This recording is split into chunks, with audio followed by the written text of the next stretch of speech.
अच्छा, अभी तक की हमारी जितनी भी गुफ्तगू हुई है और मैंने बाकी भी लोगों से जब इंटरव्यू किया है सियासी तौर पे भी, तो एस्टेब्लिशमेंट का जिक्र बार बार आया।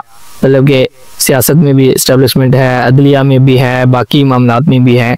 तो अगर सियासत से एस्टेब्लिशमेंट को निकाला जाए तो कोई तरीका है निकालने का? हाँ, कैसे निकाला जा सकता है फिर उनको?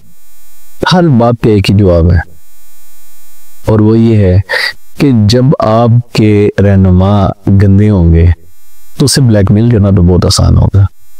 ठीक है, आपके रहनुमा, ब्लैकमेल कौन होता है? जिसने कोई ब्लैकमेल किया होता है। जब ऐसे लोग आपकी ओहदों पर बैठे होंगे, आपके हुक्मरान होंगे, आपके सियासतदान होंगे, देखिए ना, जिसने लूट मार की है, जिस पर सैकड़ों केसेस बने हुए हैं, वो कानून में तब्दीली करके उनको बाहर रखा गया, बचाया गया। हुकूमत नहीं, इन्हें लोग भाई, ये सारे नैबज़दा है ना, ऐसे हैं। ठीक है, तो जब नैबज़दा लोग सारे आपको हुक्मरान होंगे तो उनके साथ एस्टेब्लिशमेंट को तो मामलात करने में कोई प्रॉब्लम नहीं पेश आएगी। तो ये पूरा एक निज़ाम इस तरीके से बनाया गया है कि जिस निज़ाम में अच्छा, पहले इमरान खान साहब हुकूमत में आ ही नहीं पा रहे थे, के बाद मतलब उन्होंने भी उनका सहारा लिया, फिर हुकूमत में आए तो वो हुकूमत में आ गए, और उसके बाद जो वही हुकूमत में आए तो उस वक्त ये ठीक हो गए। मतलब इनके बकौल के सारे ठीक है, सारे ठीक है। और उसके बाद वो कहते रहे मैं तो घर में टीवी में बैठा था तो मैंने चीजें देखी। ठीक है, यानी इसका मतलब यह है कि उनको भी पता था जो मुझे लेकर आए हैं। तो यार आप फिर किस काम के लिए आए थे?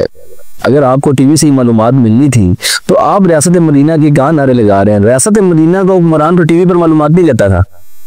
ठीक है, वो रियासत मदीना के मेहमान तो हर वक्त बेदार था, और उसको रियासत मदीना के जो सरबराह है उसको पता था कि मेरे पास इख्तियार है, मैंने अपने इख्तियार को इस्तेमाल करना है। ठीक है, तो ये सारे वो हैं जो उन्हीं के से फैज़ पाते हैं और उन्हीं के फैज़ पाने के लिए तड़पते हैं, और वो फैज़ जब ख़त्म हो जाए तो किसी दूसरे का वो फैज़ तलाश करना शुरू कर देते हैं।